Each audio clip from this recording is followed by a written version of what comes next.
नमस्कार मित्रों, मैं आपका दोस्त आशुतोष आपका जीएस गुरु आशु जी चैनल पर हार्दिक स्वागत करता हूं। हम कक्षा 10 की विज्ञान विषय को पढ़ रहे हैं।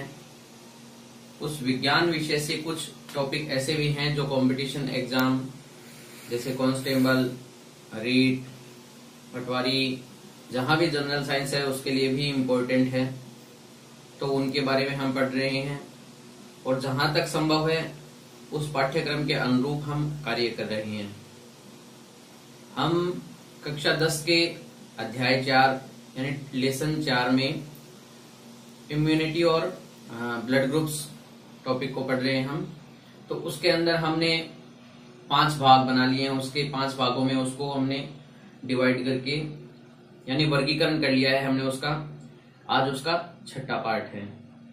इस 6th पार्ट में हम पढ़ेंगे organ donation and body donation. ये कुछ नया नया शब्द है। ऑर्गन डोनेशन, बॉडी डोनेशन वर्तमान समय की मांग है, क्योंकि हमारी वर्तमान जो जीवनचर्या है वो इस प्रकार की हो गई है कि मनुष्य शरीर की औसत आयु घट गई है। औसत आयु घट क्यों गई है? वो बाहरी जंक फूड खाने से और कुछ ऐसे बाहर से पदार्थ ग्रहण करते हैं जो मनुष्य शरीर के लिए उचित नहीं है, उसके कारण या अलग अलग प्रकार की दवाइयों के कारण हमारे शरीर की आयु घट गई है, क्योंकि हमारे शरीर के जो आंतरिक अंग है उनकी क्रियाशीलता में कमी आ गई है। हम जानते हैं मनुष्य शरीर की हमने आज तक अधिकतम आयु 100 वर्ष पढ़ी है, औसत आयु अब घट गई है, लेकिन आयुर्वेद और विज्ञान कहता है कि मनुष्य शरीर के अलावा मनुष्य शरीर के अंतरांगों की आयु अधिक हो सकती है। जैसे यकृत की आयुर्वेद में बताया गया है कि यकृत मनुष्य शरीर से ज्यादा यानी 300 साल तक जी सकता है अगर अलग हो तो, लेकिन उसको किसी न किसी सजीव बॉडी में लगाना जरूरी है। और किडनी के बारे में, गुर्दे के बारे में बताया गया, ये 150 से 200 साल तक जीवित रहता है अगर किसी सजीव में उसको ट्रांसप्लांट किया जाए मृत शरीर से। तो यही आज का अपना विषय है, ऑर्गन डोनेशन। किसी मृत शरीर या किसी जीवित सजीव से किसी ऊतक को, अंग को अलग करके किसी अन्य जरूरतमंद शरीर में लगाए जाने को अंगदान कहते हैं। उस अंगदान की प्रक्रिया से उस व्यक्ति की वो जरूरत कंप्लीट होती है जो उसको जिस अंग की उसके अंदर कमी थी। अंगदान में क्या क्या अंग दान कर सकते हैं? जैसे जनरली सामान्यतः प्रचलित है कॉर्निया दान करना, क्योंकि जो नेत्रहीन होते हैं उन नेत्रहीनों के लिए कॉर्निया दान कर दिया जाता है। तो कॉर्निया जो है वो उनको आंखों की ज्योति प्रदान करता है। एक विज्ञान ने शोध किया है। विज्ञान ने शोध करने के बाद में पता लगाया कि एक निष्प्राण शरीर यानी एक मृत देह 50 व्यक्तियों के काम आ सकती है। अंगदान की प्रक्रिया में छोटे बच्चे से लेकर 90 वर्ष तक के बुजुर्ग तक भाग ले सकते हैं। यानी छोटे बच्चे से लेकर 90 वर्ष तक के बुजुर्ग के अंगदान किए जा सकते हैं। अगर उनकी मृत्यु हो गई है या उनकी ब्रेन डेड यानी उनका मस्तिष्क जो है वो काम करना बंद कर चुका है तब। अब हम देखेंगे कि importance of organ donation and body donation. Organ donation का महत्व क्यों हुआ? हमारे मतलब प्राचीन ग्रंथों में कहा गया है कि हमारा शरीर जो है वो 5 तत्वों से मिलकर बना है। अब वो 5 तत्व कौन से हैं? पृथ्वी, अग्नि, जल, वायु और अंतरिक्ष। कहते हैं कि मनुष्य शरीर जब जीवित होता है तो वो बना हुआ इन 5 तत्वों से होता है, यानी पंचभूतों से हमारा शरीर बना हुआ है। और जब मनुष्य की मृत्यु हो जाती है तो ये उन्हीं पंचभूतों में मिल जाता है। हम जानते हैं हम अपने अपने धार्मिक रिवाज से शव का अंतिम संस्कार करते हैं। हिंदुओं में उसको दहन किया जाता है, या फिर जो अन्य संप्रदाय के हैं उनमें उनको दफनाया जाता है। तो कुल मिलाकर कोशिश यही की जाती है कि वो उन पंच तत्वों में मिल जाए।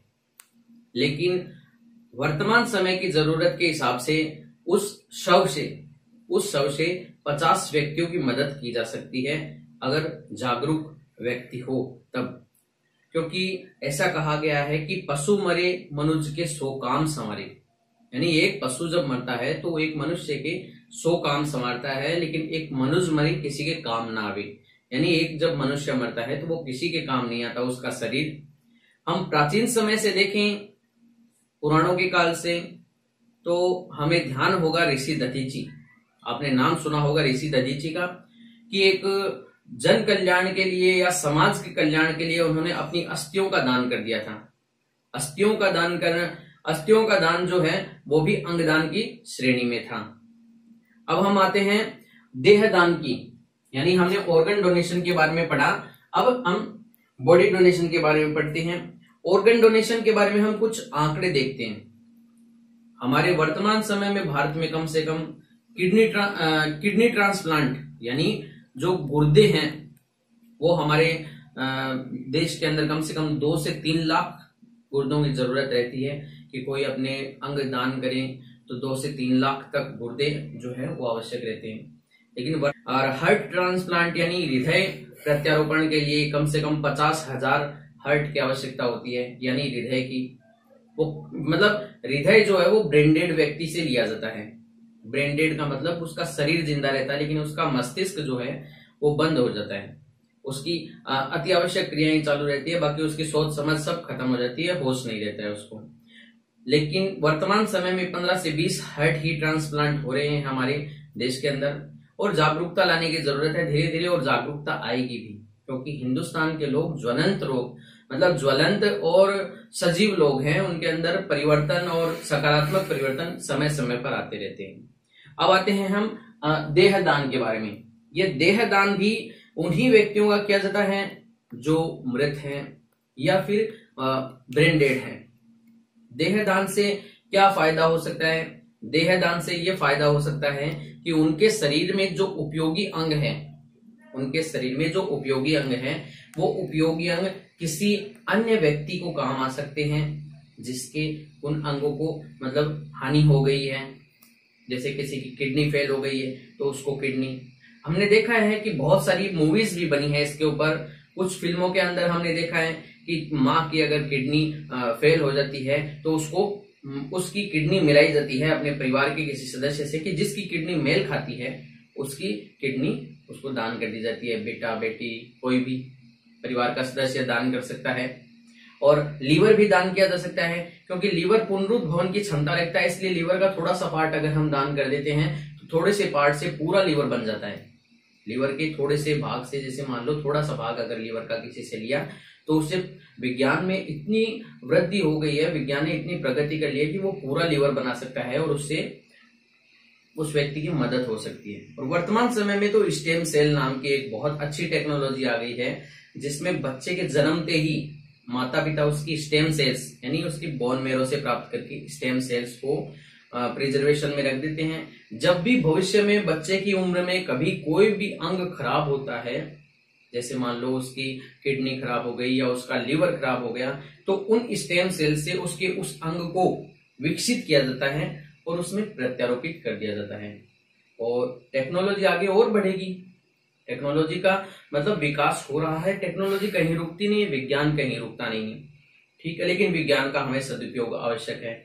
ऑर्गन डोनेशन के बाद में बॉडी डोनेशन में हम देख रहे थे कि बॉडी डोनेशन भी जो मृत व्यक्ति होते हैं या जो ब्रेन डेड व्यक्ति होते हैं उनकी बॉडी डोनेशन की जाती है।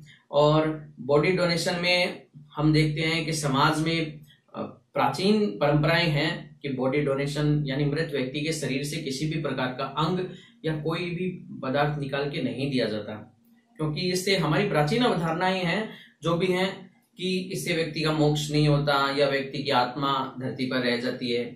लेकिन इन अवधारणाओं से हमें ऊपर उठना होगा और ऊपर उठकर जागरूक नागरिक की भूमिका में आना होगा। जागरूक नागरिक और मानवता के लिए कुछ न कुछ अच्छा करना होगा कि अगर जन कल्याण के लिए कुछ न कुछ अच्छा होता है तो हमें ऋषि दधीची बनना होगा। हम देखते हैं कि हमारे सामने अच्छे अच्छे उदाहरण हैं, बहुत सारे साधु संत, बहुत सारे राजनेता ऐसे हैं महान महान जिन्होंने अपना देहदान किया है। कैप्टन लक्ष्मी सहगल जो सुभाष चंद्र बोस के साथ उन्होंने आजादी की लड़ाई लड़ी थी, उन्होंने अपना कोर्निया दान किया था। ज्योतिराव बसु जो बंगाल के मुख्यमंत्री रहे हैं, और साध्वी रीतम्बरा, क्रिकेटर गौतम गंभीर, इन्होंने अपने बॉडी दान कर दी है। बॉडी दान का मतलब ये है कि इन्होंने मेडिकल कॉलेज में एक फॉर्म फिलअप कर दिया है कि जब भी हमारी मृत्यु हो तो हमारी मृत्यु के पश्चात हमारे इस शरीर को, पार्थिव शरीर को रिसर्च के लिए आप उपयोग कर सकते हैं। अब ये रिसर्च क्या है? रिसर्च का मतलब ये है कि जो मेडिकल कॉलेज के स्टूडेंट्स होते हैं वो बॉडी का स्टडी करते हैं, बॉडी का अध्ययन करते हैं, जिससे हमारी मेडिकल साइंस जो है वो उन्नत होती है। ठीक है, अब इस प्रकार के कदम अगर हम उठाएंगे तो हमारी मेडिकल साइंस जो है वो प्रगति कर सकेगी। उनको मनुष्य शरीर पर जो प्रभाव है, मनुष्य शरीर के जो ऑर्गन्स हैं उनके बारे में ज्यादा से ज्यादा रिसर्च हो पाएगी। अब अगला पॉइंट देखते हैं कि मनुष्य who can do organ and body donation. इससे पहले देखते हैं ओडीडी अर्थात ऑर्गन डोनेशन डे। विश्व अंगदान दिवस मनाया जाता है। अंगदान दिवस जो है वो 13 अगस्त को मनाया जाता है ताकि लोगों में अधिक से अधिक जागरूकता आए, और जागरूकता आने के बाद में अगर किसी उनके अपने की मृत्यु हो गई है तो अपने को अमर करने के लिए वो उसका अंगदान कर दें ताकि किसी अन्य व्यक्ति के जीवन में उजियारा हो जाए, और जिससे उसको भी लाभ हो कि वो जन कल्याण में अपना भागीदारी कर सके। फिर आता है who can do organ body donation. तो बॉडी डोनेशन के लिए वही रक्तदान वाली जो योग्यताएं हैं वो भी हैं कि मान लो कि जो शरीर को दान कौन कौन कर सकता है, यानी बीडी कौन कर सकता है, तो बीडी में सबसे पहले तो वो 18 वर्ष का हो, वो तो स्वयं कर सकता है। जो 18 वर्ष से नीचे का होता है, यानी जिसकी उम्र 18 वर्ष से नीचे होती है, तो उसके लिए उसके माता पिता की या उसकी जो शरीर पर आधिपत्य रखते हैं उनकी आज्ञा लेनी पड़ती है। ठीक है, और अंगदान करने का निर्णय लिया है, वो अंगदान करने का निर्णय लेने वाले व्यक्ति अपने जीवन काल में ही मेडिकल कॉलेज में उनको फॉर्म और 2 गवाहों के साथ उपस्थित होना पड़ता है।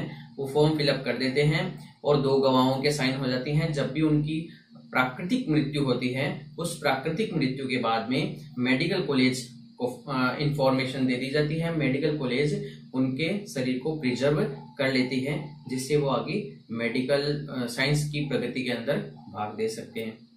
आज का अपना वीडियो कंप्लीट हुआ।